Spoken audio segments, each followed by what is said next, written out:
오늘 하나님의 말씀은 창세기 9장 1절에서 7절 말씀입니다. 창세기 9장 1절에서 7절 말씀, 저와 여러분이 한 절씩 교독하도록 하겠습니다.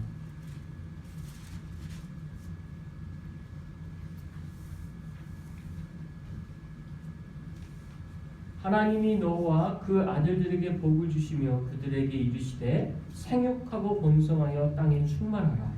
땅의 모든 짐승과 공중의 모든 새와 땅에 기는 모든 것과 바다의 모든 물고기가 너희를 두려워하며 너희를 무서워하리니 이것들은 너희 손에 붙였습니다. 모든 산 동물은 너희의 먹을 것이 될지라 채소같이 내가 이것을 다 너희에게 주노라. 그러나 고기를 그 생명되는 피채 먹지 말 것이며 내가 반드시 너희의 피 곧 너희의 생명의 피를 찾으리니 짐승이면 그 짐승에게서 사람이나 사람의 형제면 그에게서 그의 생명을 찾으리라. 다른 사람의 피를 흘리면 그 사람의 피도 흘릴 것이니 이는 하나님이 자기 형상대로 사람을 지으셨음이니라. 너희는 같이 너희는 생육하고 번성하며 땅에 가득하여 그 중에서 번성하라 하셨더라. 아멘.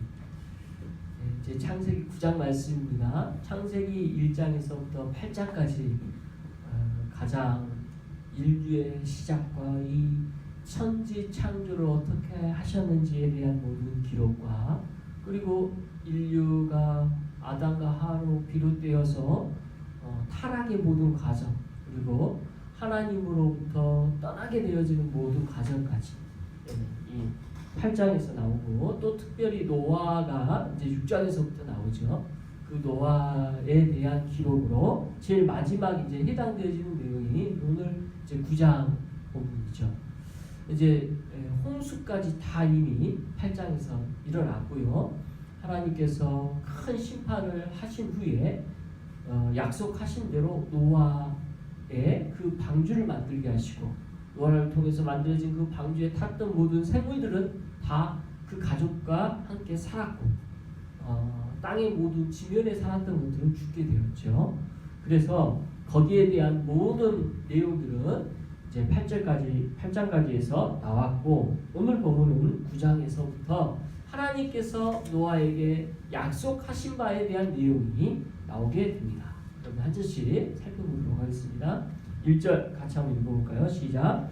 하나님이 노아와 그 아들들에게 복을 주시며 그들에게 이르시되 생육하고 번성하여 땅에 충만하라. 네, 이 1절 말씀은요. 지금 창세기 전체 하나님이 주신 약속의 큰 맥락 중에 가장 중요한 약속이죠.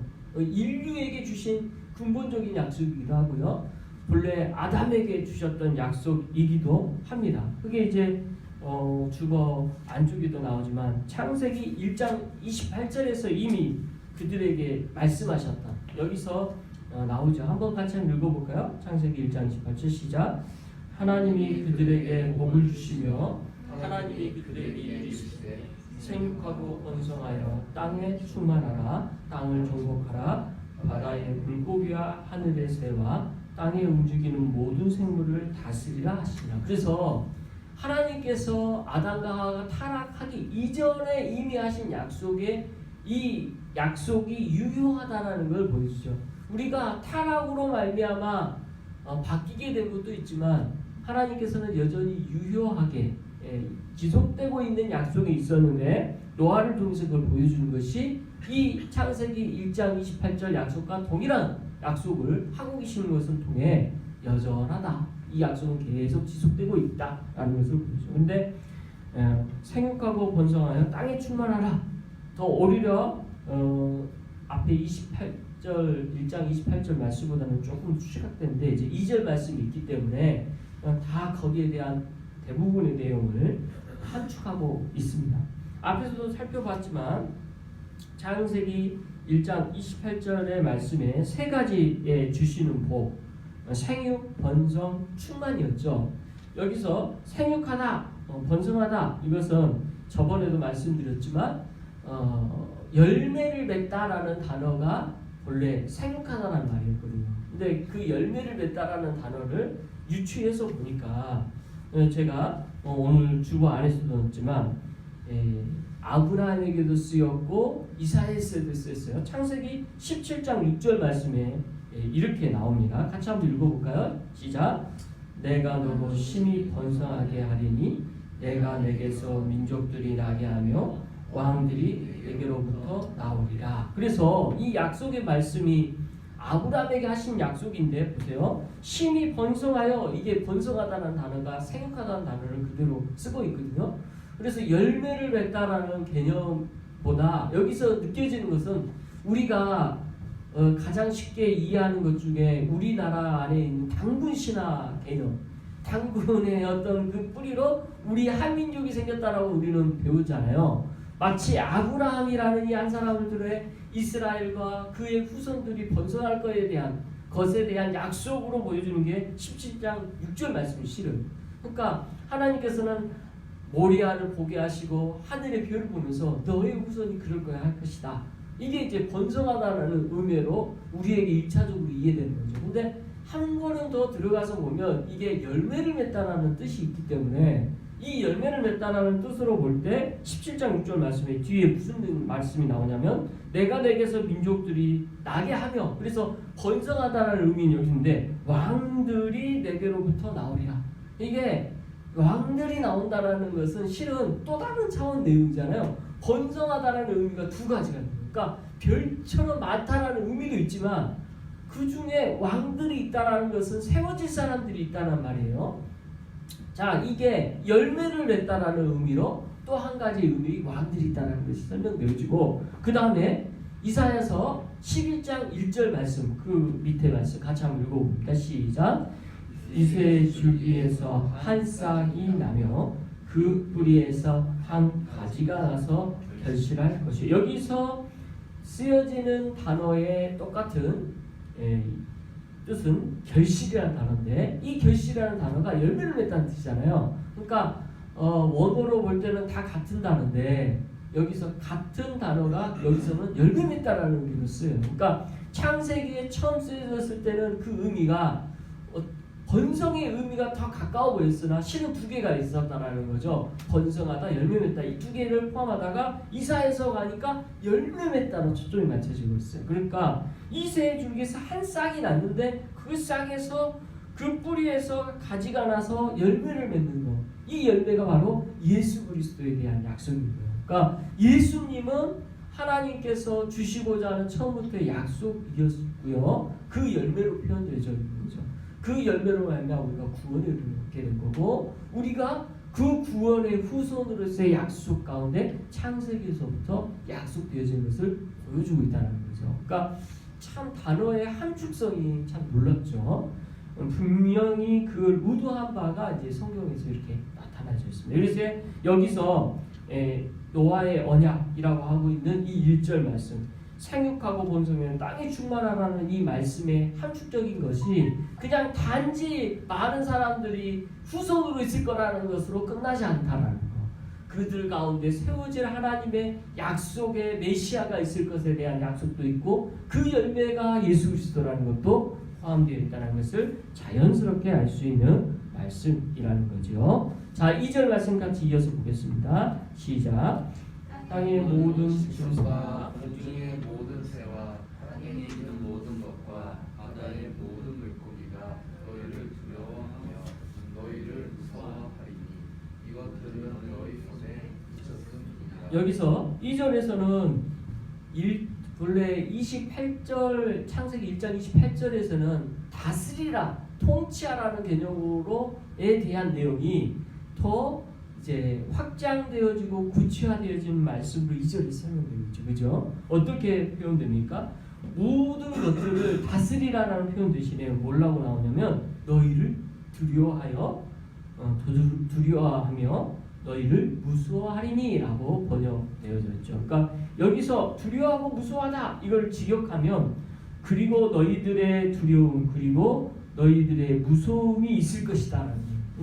그러니까 동물들이나 그 모든 하나님께서 다스리고자 하는 그 생물들은 우리를 향하여 어떤 마음이 갖냐면 우리들이 두려움이 대상이고 우리들이 무서움이 대상이 된다는 거죠.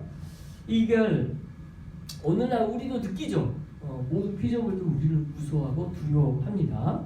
그렇게 무서워하고 두려워하는 동물로 하나님께서 우리를 다르게 만드셨고 우리에게 그런 역할을 주셨다는 거죠. 그리고 하나 더 너희의 손에 붙였음이냐, 여기서 손에 붙였다라는 이걸 그대로 표현하면 직역적 표현에서는 말 그대로 손에 붙였다 이런 뜻이지만 실제 의미는 뭡니까?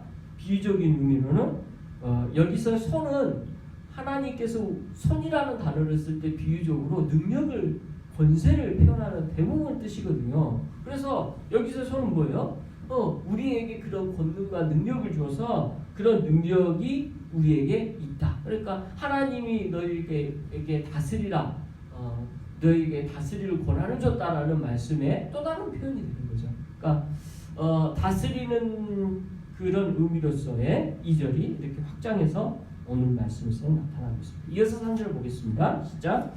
모든 산 동물은 너희의 먹을 것이 되리라. 채소같이 내가 이것을 다 너희에게 주노라. 참 또 재미있는 표현이, 자 이제 정리가 됩니다. 먹을 거에 대한 정리가 돼요.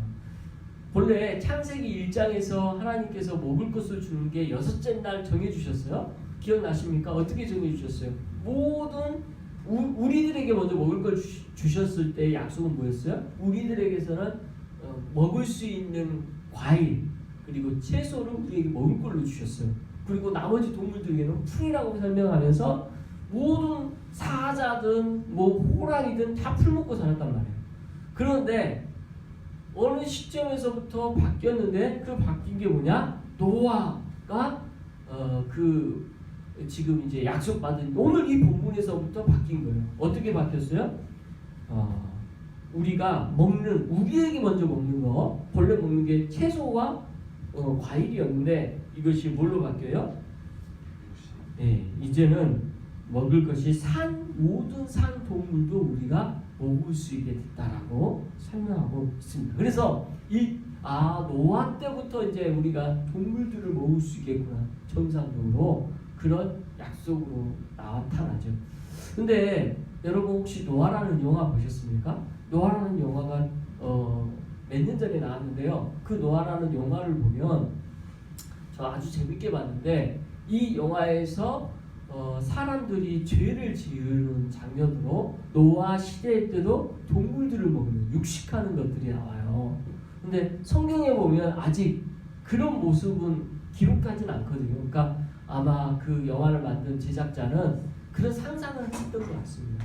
생물을 함부로 하고 하는 것이 이 하나의 죄적 특성이잖아요. 그러니까 왜냐하면 가인의 후손들은 사람들을, 서로 형제들을 죽이는 거에 대하여 했을 것이라는 것을 살리는 것뿐만 아니라 동물 죽이는 것도 할 수 있을 거라는 그런 생각을 했던 것 같습니다. 근데 오늘 성경에서 분명히 우리가 그거는 알 수 없지만, 그 영역을 알 수 없지만 하나님께서 정상적으로 우리에게 주신 약속, 이제 먹을 거에 대한 약속이 바뀌었다는 거죠. 이게 노아 때였다. 이제 그건 확실히 정리가 됩니다. 그죠? 자, 이어서 4절 말씀 읽어보겠습니다. 시작. 그러나 고기를 그 생명되는 빛에 먹지 말 것이다. 자, 하나님께서는 4절에서 먹을 것을 주셨지만 그것을 빛에 먹지는 말라. 왜 그러냐? 5절에서 부가 설명하고 있습니다. 같이 읽어봅니다. 시작. 내가 반드시 너희의 피 곧 너희의 생명의 피를 찾으리니 짐승이면 그 짐승에게서, 사람이나 사람의 형제면 그에게서 우리의 생명을 찾으리라. 자, 여기서 우리가 먹을 거에 대한 것을 이제 동물들도 먹을 수 있게끔 해주셨어요. 일단은 그게 전제야. 무조건 먹을 수 있다, 이게 전제인데, 그러나 하지 않아야 될 조건을 주셨는데 4절에서 피채 먹지 말 것, 이것이 조건이에요. 그 조건에 대한 설명이 5절에서 뭐라고 나와요? 그들의 피, 그러니까 피는 뭘 뜻하냐? 생명을 뜻하는데 이 생명이 되는 것에 대하여 것을 함부로 여길 때에 거기에 대해서 너희의 생명도 찾겠다라고 말씀하십니다. 그러니까 함축적인 한 가지 분명한 건 뭐냐면 하나님께서는 생명을 귀히 여기신다라는 거죠. 우리가 생명을 귀히 여기는 것은 당연한 마음인 거죠. 왜요? 이 노아 시대 때 주신 약속에 의거해서 우리는 생명을 함부로 여기서는 안 된다는 거예요. 그런 전제가 이 말씀 안에 있으니까 모든 생물들에 대하여 우리가 함부로 여긴 것은 옳지 않다라는 것이 건강한 생각이죠. 네.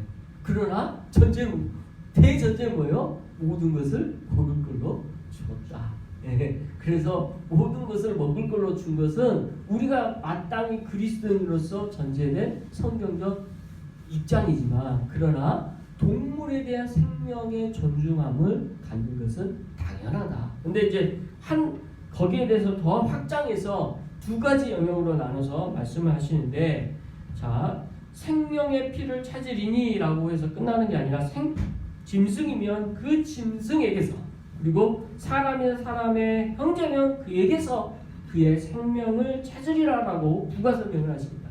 이 말씀의 뜻이 뭔지가 또 중요하죠. 여기서 두 가지를 우리가 살펴볼 수가 있는데요. 먼저 반드시라는 표현 있죠.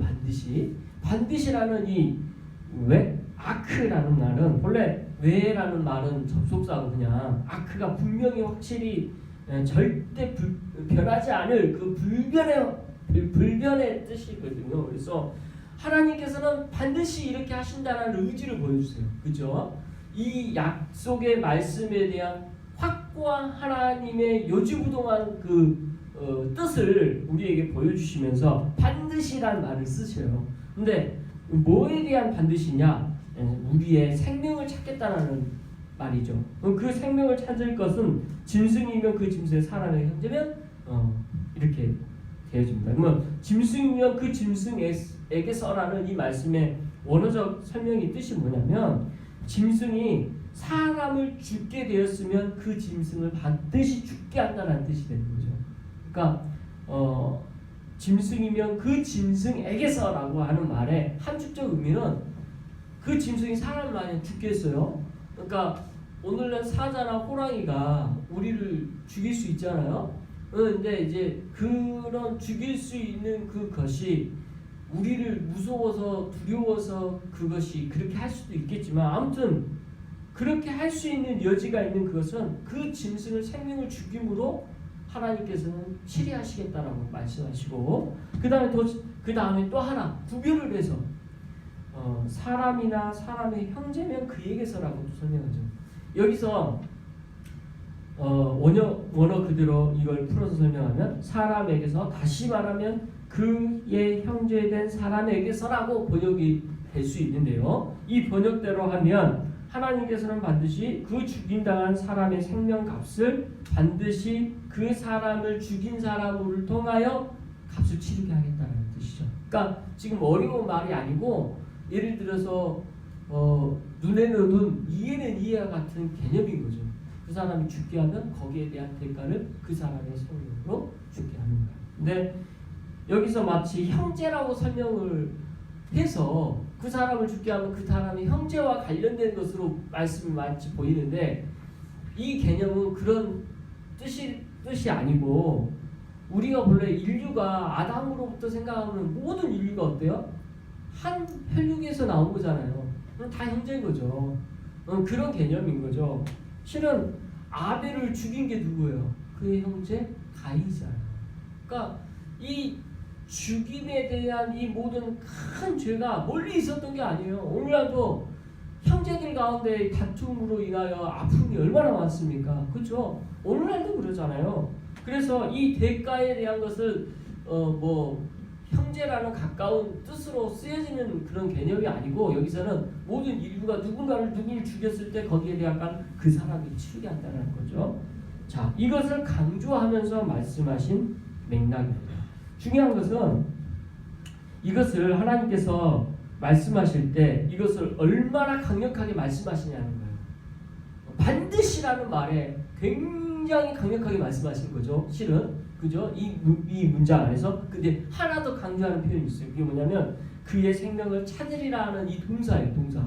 이 동사가 어떤 식으로 쓰였냐면 우리나라 용법에는 그런 표현이 없는데 영어적 표현에도 이 표현은 없어요. 뭐 현재 완료 뭐 이런 표현 들어보잖아요. 시제에 대한 표현이 있어요. 근데 성경에는 재미있는 시제가 하나 있는데 미완료 시제라는 게 있어요. 미완료. 그러니까 시제가 끝나지 않았어. 계속 현재 진행형이야. 그러니까 과거, 현재, 미래 계속 진행되는 거. 이런 시제가 있어요. 성경적 시제는. 그런데 이 본문에서 그게 나와요. 내가 찾으리라 할 때는 이 약속은 끝이 없어. 계속 진행되는 거야. 얼마나 강조되는 거야. 그러니까 나는 반드시 이 약속을 너에게 할 텐데 이 약속이 멈추는 게 아니라 이 시대에 계속되어지는 약속이라는 거예요. 그게 이 성경에 나와 있는 또 하나의 굉장히 무서운 약속으로 표현되어지는 표현입니다.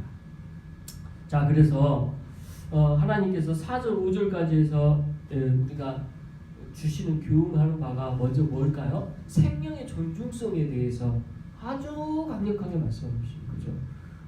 우리에게 모든 생물을 주신 것이 먼저 전제지만 그러나 이 땅에 있는 우리의 생물들을 함부로 할 수 있느냐? 존중해야 되지 존중함 없이 막 함부로 할 수 있느냐? 절대 아니라는 거죠. 함부로 하는 게 아닙니다. 그리고 이게 이제 한 가지 더 우리가 적용적으로 뭘 표현할 수 있냐면 이 생명의 존중함에 플러스 하나님께서 우리에게 일용할 약속으로 양식을 주셨잖아요. 일용할 양식. 우리가 주기도문을 할 때 이 일용할 양식에 대한 약속에 대해서 늘 감사하잖아요. 이 일용할 양식에 대하여 감사함으로 우리가 뭘 합니까? 뭐래요? 식기도를 해요. 그러니까 식사 기도의 개념은 우리에게 매 순간 주시는 그 약속에 대한 기억이요. 일용할 양식에 대한 감사거든요. 그런데 이 일용할 양식 안에 뭐가 있어요? 생물들이 있어요. 동물들이 있어요. 그래서 우리가 기도할 때 그거에 대한 감사 또 일용할 양식으로 주신 이 생명에 대한 존중한 마음도 포함되어져 있는 것 중에 하나가 있는 거죠. 그러니까 식기도할 때 감사의 대목들 안에 그것도 포함되는 게 이런 맥락에서 필요하겠구나라는 것을 살펴볼 수가 있습니다. 그래서 5절까지의 말씀에서 이런 부분들을 우리가 적용할 수가 있겠습니다. 자, 이어서 6절 같이 한번 읽어봅니다. 시작. 다른 사람의 피를 흘리며 그 사람의 피로 흘릴 것이니 이는 하나님이 자기 형상대로 사람을 지으셨습니다. 자, 5절에서 이미 다 설명하실 바 그 약속의 엄중함을 다 이야기했는데 또 한 번 더 강조해서 사람이 사람을 죽게 하고 피를 흘리게 하는 거, 생명을 해야 하는 거, 이게 얼마나 엄중한 사건인지 이게 얼마나 하나님이 싫어하시는 건지 6절에서 또다시 한번 강조하고 있어요. 다른 사람의 피를 흘리게 하여 또 그 사람의 피를 흘리게 할 것이라고 말씀하시면서 여기서 뭘 강조해요? 이 사람에 대한 우리의 전원함, 그 전원함을 뭘로 표현하냐면 하나님이 자기 형상대로 사람을 만드셨다는 거. 그래서 사람에 대한 이 전원함은 동물에 대한 것으로 끝나지 않고 한 번 더 강조하고 있어요. 자, 그렇다면 우리가 사람에 대한 존중함을 갖는 건 너무 당연한 거죠. 예수님을 믿든 믿지 않든 상관없어요. 사람은 전능한 존재요. 하나님의 이 약속에 의거해서 우리는 그 사람을 존중해야 마땅한 것입니다. 당연히 우리가 마땅해요. 그런데 더 놀라운 건 이렇게 존엄한 하나님의 형상으로 만들어진 이들이 하나님의 자녀예요. 그러면 그렇게 우리가 서로 존중해야만 얼마나 더 해야 될까요? 그러니까 옆에 있는 여러분들은 하나님의 형상으로 지어지심에 대하여 감격스럽게 서로를 바라보는 것은 당연한 것이면 물론이고 여기서 한 말 더 나아가서 우리가 하나님의 자녀이기 때문에 서로를 더 존중해야 되는 것은 당연한 거예요. 그러니까 서로를 절대 함부로 할 수 없는 것이에요. 서로를 너무 존중해야 돼요. 우리가 연약해서 그게 안 될 수도 있어요. 그러나 이 말씀 우리의 마음에 품고 그렇게 하도록 늘 노력하고 서로를 존중하고 서로를 사랑해야 마땅한 것입니다. 교회 안에 서로 존중하는 마음이 있는 것이 마땅한 거죠. 하나님의 말씀 안에서 인간에 대한 기본적인 존중함에 대해서 이렇게 강조하는데 기본적인 사람들 관계에서도 이렇게 존중해야 하는데 교회 안에서 얼마나 그 존중함이 당연한 것입니까? 그렇죠? 우리가 기본 하나님의 질서 안에서도 이 말씀을 통해 사람에 대한 존중해야 되는 이 존엄성을 너무나 강조하고 있는 말씀입니다. 그러니까 이 존엄함을 기본적으로 전제하고 있는 우리가 국가 정치가 뭐예요? 민주주의라는 개념이 이런 의미예요. 민주주의는 국민의 존엄성을 존중하잖아요. 그 존엄성의 근원이 되는 말씀이 이거예요. 서로를 존중하는 거. 그래서 이 존중함이 그리스도인으로서 우리는 마땅히 해야 됩니다. 그렇게 하시기 바라고, 그러니까 우리가 해야 될 마땅한 도리인 것입니다. 자, 그 다음에 7절 마지막 말씀 같이 한번 읽어보도록 하겠습니다. 시작. 너희는 생육하고 번성하며 땅에 가득하여 그 중에 번성을 하나하여. 자, 이 7절 말씀은 앞에 1절 했던 말씀에 대하여 또 한 번 강조하죠. 그러니까 지금 제가 가장 핵심적인 창세기의 맥락의 말씀이 지금 1절, 오늘 7절 말씀이라고 한 이유를 알겠죠. 계속 이거는 반복되어 강조되고 있는 맥락인 것입니다. 앞에서도 말씀드렸지만 이 말씀이 결국 예수 그리스도를 의미한다는 것을 우리가 이 흔적들에서 찾아볼 수 있는 것 또한 놀라운 발견인 거죠. 아하, 우리는 열매를 맺게 하는 그런 것이죠. 예수 그리스도를 통해서 그 약속되어졌고 그 열매가 우리인 거예요.